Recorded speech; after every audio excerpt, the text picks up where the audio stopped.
The Book of Lamentations. Lamentations, chapter 1. How deserted lies the city, once so full of people. How like a widow is she, who once was great among the nations. She who was queen among the provinces has now become a slave. Bitterly she weeps at night, tears are on her cheeks. Among all her lovers there is no one to comfort her. All her friends have betrayed her. They have become her enemies. After affliction and harsh labor, Judah has gone into exile. She dwells among the nations. She finds no resting place. All who pursue her have overtaken her in the midst of her distress. The roads to Zion mourn, for no one comes to her appointed festivals. All her gateways are desolate, her priests groan, her young women grieve, and she is in bitter anguish. Her foes have become her masters, her enemies are at ease. The Lord has brought her grief because of her many sins. Her children have gone into exile, captive before the foe. All the splendor has departed from daughter Zion. Her princes are like deer that find no pasture. In weakness they have fled before the pursuer. In the days of her affliction and wandering, Jerusalem remembers all the treasures that were hers in days of old. When her people fell into enemy hands, there was no one to help her. Her enemies looked at her and laughed at her destruction. Jerusalem has sinned greatly, and so has become unclean. All who honored her despise her, for they have all seen her naked. She herself groans and turns away. Her filthiness clung to her skirts. She did not consider her future. Her fall was astounding. There was none to comfort her. Look, Lord, on my affliction, for the enemy has triumphed. The enemy laid hands on all her treasures. She saw pagan nations enter her sanctuary, those you had forbidden to enter your assembly. All her people groan as they search for bread. They barter their treasures for food to keep themselves alive. Look, Lord, and consider, for I am despised. Is it nothing to you, all who pass by? Look around and see. Is any suffering like my suffering that was inflicted on me, that the Lord brought on me in the day of his fierce anger? From on high he sent fire, sent it down into my bones. He spread a net for my feet and turned me back. He made me desolate, faint all the day long. My sins have been bound into a yoke. By his hands they were woven together. They have been hung on my neck, and the Lord has sapped my strength.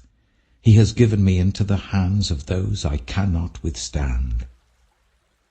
The Lord has rejected all the warriors in my midst. He has summoned an army against me to crush my young men. In his winepress the Lord has trampled virgin daughter Judah. This is why I weep, and my eyes overflow with tears.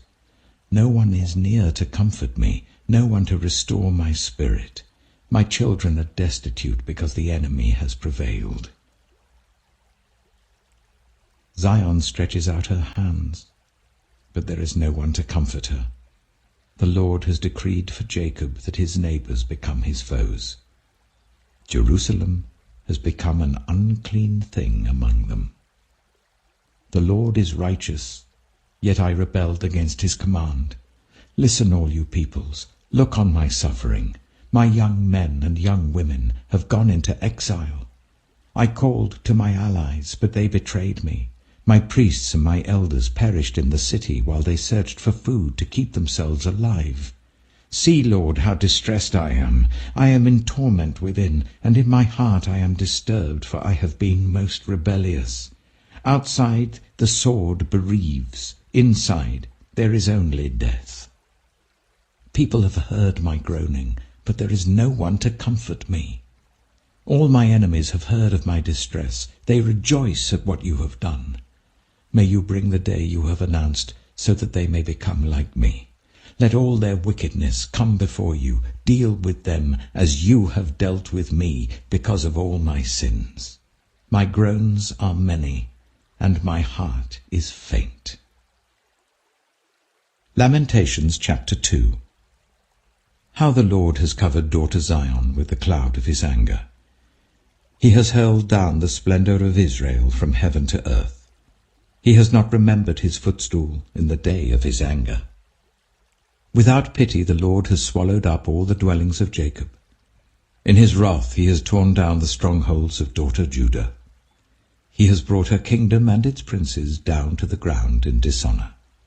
In fierce anger he has cut off every horn of Israel. He has withdrawn his right hand at the approach of the enemy. He has burned in Jacob like a flaming fire that consumes everything around it. Like an enemy he has strung his bow. His right hand is ready.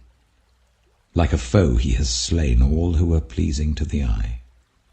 He has poured out his wrath like fire on the tent of daughter Zion.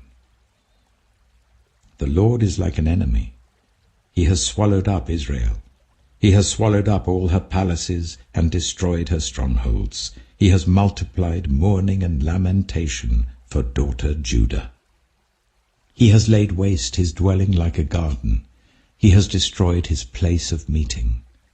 The Lord has made Zion forget her appointed festivals and her Sabbaths. In his fierce anger he has spurned both king and priest. The Lord has rejected his altar and abandoned his sanctuary. He has given the walls of her palaces into the hands of the enemy. They have raised a shout in the house of the Lord, as on the day of an appointed festival. The Lord determined to tear down the wall around daughter Zion. He stretched out a measuring line and did not withhold his hand from destroying. He made ramparts and walls lament. Together they wasted away. Her gates have sunk into the ground. Their bars he has broken and destroyed. Her king and her princes are exiled among the nations. The law is no more, and her prophets no longer find visions from the Lord. The elders of daughter Zion sit on the ground in silence. They have sprinkled dust on their heads and put on sackcloth. The young women of Jerusalem have bowed their heads to the ground. My eyes fail from weeping. I am in torment within. My heart is poured out on the ground because my people are destroyed, because children and infants faint in the streets of the city.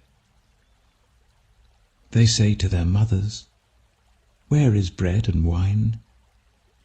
As they faint like the wounded in the streets of the city as their lives ebb away in their mother's arms. What can I say for you? With what can I compare you, daughter Jerusalem? To what can I liken you that I may comfort you, virgin daughter Zion? Your wound is as deep as the sea. Who can heal you? The visions of your prophets were false and worthless. They did not expose your sin to ward off your captivity. The prophecies they gave you were false and misleading. All who pass your way clap their hands at you. They scoff and shake their heads at daughter Jerusalem. Is this the city that was called the perfection of beauty, the joy of the whole earth? All your enemies open their mouths wide against you. They scoff and gnash their teeth and say, "We have swallowed her up. This is the day we have waited for. We have lived to see it." The Lord has done what he planned. He has fulfilled his word, which he decreed long ago. He has overthrown you without pity. He has let the enemy gloat over you. He has exalted the horn of your foes. The hearts of the people cry out to the Lord. You walls of daughter Zion, Let your tears flow like a river day and night. Give yourself no relief, your eyes no rest. Arise, cry out in the night, as the watches of the night begin. Pour out your heart like water in the presence of the Lord. Lift up your hands to him for the lives of your children who faint from hunger at every street corner. Look, Lord, and consider. Whom have you ever treated like this? Should women eat their offspring, the children they have cared for? Should priest and prophet be killed in the sanctuary of the Lord? Young and old lie together in the dust of the streets. My young men and young women have fallen by the sword. You have slain them in the day of your anger. You have slaughtered them without pity.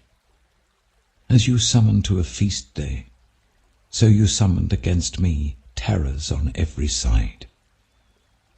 In the day of the Lord's anger no one escaped or survived. Those I cared for and reared, my enemy has destroyed.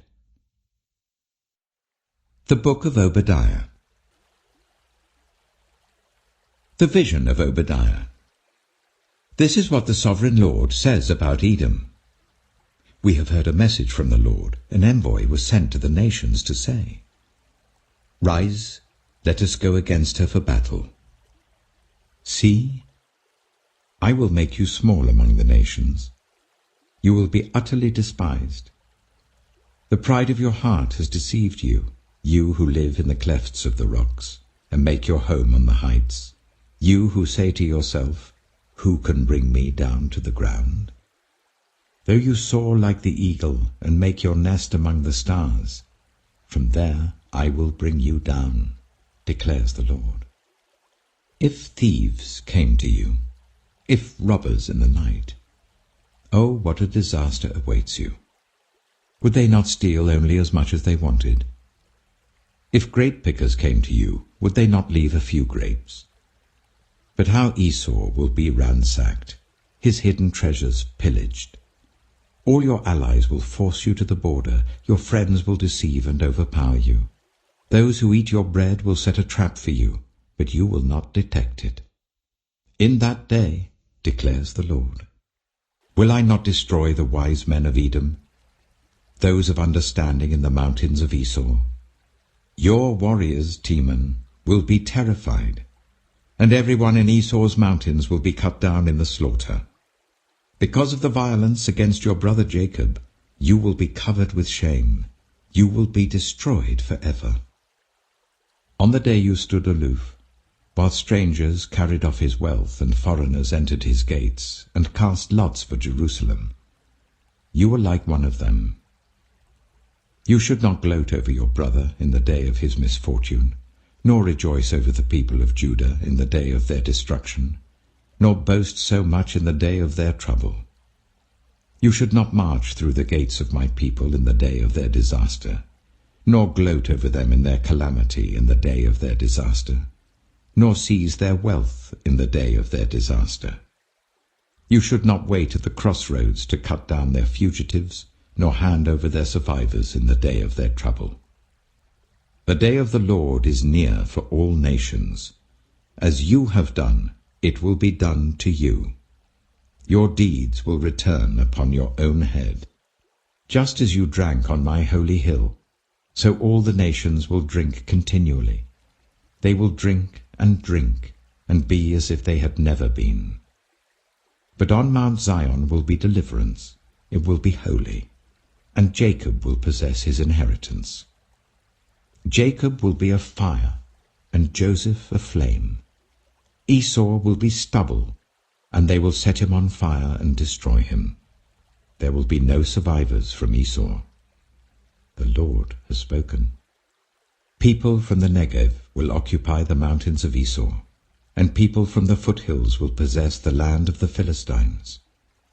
They will occupy the fields of Ephraim and Samaria, and Benjamin will possess Gilead. This company of Israelite exiles who are in Canaan will possess the land as far as Zarephath, The exiles from Jerusalem who are in Sepharad will possess the towns of the Negev. Deliverers will go up on Mount Zion to govern the mountains of Esau, and the kingdom will be the Lord's. Revelation chapter 14.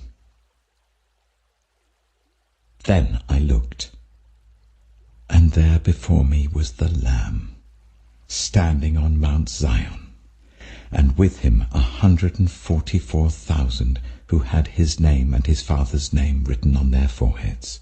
And I heard a sound from heaven like the roar of rushing waters and like a loud peal of thunder.